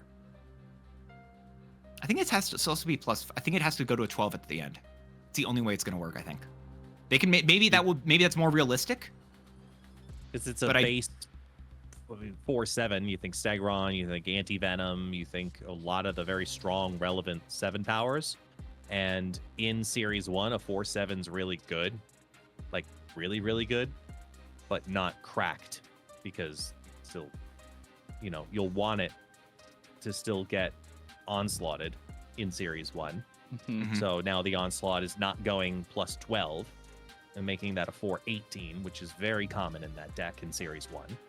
So I'd say raise the base power a little more, but I don't think it can get to 12 by itself. I think it wants help in some other capacity. Fair. Tuck, what do you think? I don't hate 411. I think 411 seems more reasonable. Like looking at like this style of card too. Like we look at other cards. I know different in a sense, right? You have Rescue and you have Jessica Jones around like the same kind of stat line. Of course, both those are on reveals opposed to ongoing, so their conditions are a little bit different. But I think a 412 with the condition you can't play on another lane is a little bit easier than even just a 412 you get with the on reveal with Ares. So I think the 411 just makes more sense in that kind of space opposed to a 412. That's fair. Alex, I could see you easily being right, and if I'm realistic here, that's where this card would actually end up. However, the best way to negotiate is to aim high, and then you get what you actually want at the end. So I'm happy with this. That's fair. Tuck? So my OTA change is kind of a change for the future in a sense, because I can see this card being a bit more of an issue with some of these other cards coming out later this season, specifically Lafay and Diamondback. And I think immediately of the Affliction decks when it comes to this and this. But at the same time, I say this with this card also being in a bundle later this month. So I am thinking of a nerf for this card, which I doubt is going to happen with this card being in a bundle. But I see this card going to a 4/6 or a 4/5 just because the aspect of how good this card is already. Yes, its cube rate and its win rate is down dramatically this week while people are playing other stuff. But Affliction is going to rise back up again. If it's not at the end of this season, it'll be right into next season. And I think this is a card that will end up being an issue, especially when more people have this post-bundle. I'm totally about it. All the important 4/6/7s can go down to 4/6. Yeah. You can do that for Anti-Venom. You can do that for Wiccan. And while you're at it, that's where Luke Cage should Steggy, actually be. That's where Luke Cage should actually be as well while we're at it. Anyway. That's a No, 4/6? Yeah. Don't make it a 3 cost. It shouldn't be a 3 cost. I've talked about this so many times on the podcast. I'm really trying to avoid repeats. For the listener's sake, that's fair. I'll just kindly say I probably disagree, and we'll have to sit and think as to why. That's fair. They did actually say they tried testing it like a 4/5 or a 4/6, and it didn't work. But, whatever. They weren't No, using Sabu. I mean, exactly. They weren't using enough Sabu. Yeah. No, I'm sorry. Yes, I support this entirely. If Luke Cage doesn't get nerfed into raise its cost, or he doesn't stop your cards from having their power set, if neither of those two things happen to Luke at any time, I like that change as well. The Anti-Venom's a really good card. You're right. This card will come back as soon as we're past this blip in the meta that just doesn't have a lot of him. Mm-hmm. He's still doing great though. Yeah, I like that.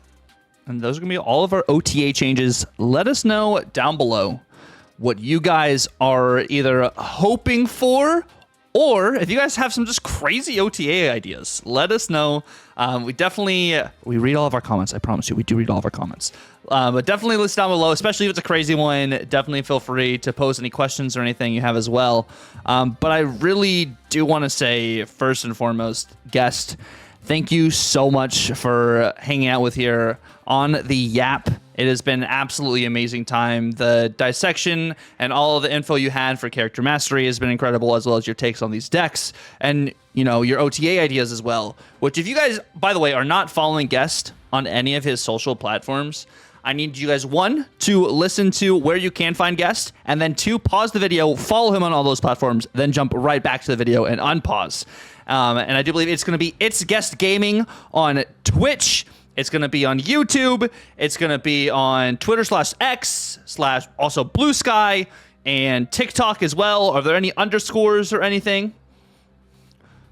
Nope. No. All the same. D, all of the above. It's Guest Gaming everywhere, including the platforms I don't use, like Instagram and technically Facebook. And yeah, I secured it in every format. Even, what was it, like Lemon 8? I secured it there too. Like, it just, I will always have ItsGuestGaming. And if you also ever do want to, if you like the way that he's talking on this podcast, fun fact, he's got his own. We've actually both been on it in the past. You should go over, what is it? That's on Super Tech God's YouTube channel as well, but it's also, I believe, on platforms where you'll be able to listen to podcasts as well. Apple Music, Spotify, etc. All those places are where you should also be checking him out if you do enjoy the way that he is yapping with us. You might enjoy the way that he casts about Snap in other places on Snapcast. This is true. Look at that. Casting in the Snapcast and the cast in the Snapcast. Yes, exactly. The Marvel Snapcast is the podcast with Super Tech God and Sino Montana. And we just, you know, we have a good time, except we try to, you know, well, we don't try. We succeed in keeping it at a nice, consistent Snap rated R. So we have a good time. If you also want other good times that you don't feel like you've had enough of here, well, then you got to make sure that you're subscribed so you see the no. So you got to make sure you're subscribed to this channel, youtube.com/@Tucker, to make sure that you are getting all the other good times that he's going to be posting over here. When I say good times, I mean quality content related typically to Marvel Snap. I don't mean anything else, you weirdos. I'm talking to you, guest. OnlyFans /Tucker. I wish. I've been looking for the Only Tucks for a while. It still hasn't happened. But you can also find, of course, Tucker. You can find him over on twitch.tv/Tucker. Twitch is the one I just said. Twitter, I don't know where. TikTok, you're on all those places, Tuck. So if you're enjoying his gorgeous eyes, his amazing voice, his beard that honestly makes me jealous and makes me wish I had something other than just this, you should go subscribe. Go follow him all those places. But yeah, before you guys do any of that, follow Guest. Follow Not My Dance, who is now posting the YouTube content once again. Let's freaking go, Dance. So that is going to be youtube.com/NotMyDance. Also on Twitch, Twitter, X. He's going to be making a TikTok and he's going to be posting clips on there too. All those are going to be Not My Dance, Blue Sky as well. But we do really want to say thank you guys so much for listening. It's going to be another longer episode of the Yap, but we're enjoying all this Yap, and we got a lot of info, you know, we were dumping over here. So yeah, if you guys have any questions or any other topics you guys would like to see in the future down below, if you want to see Dance stand on a soapbox live, just feel free to comment that as well. But until next time, you guys have a good one, and laters.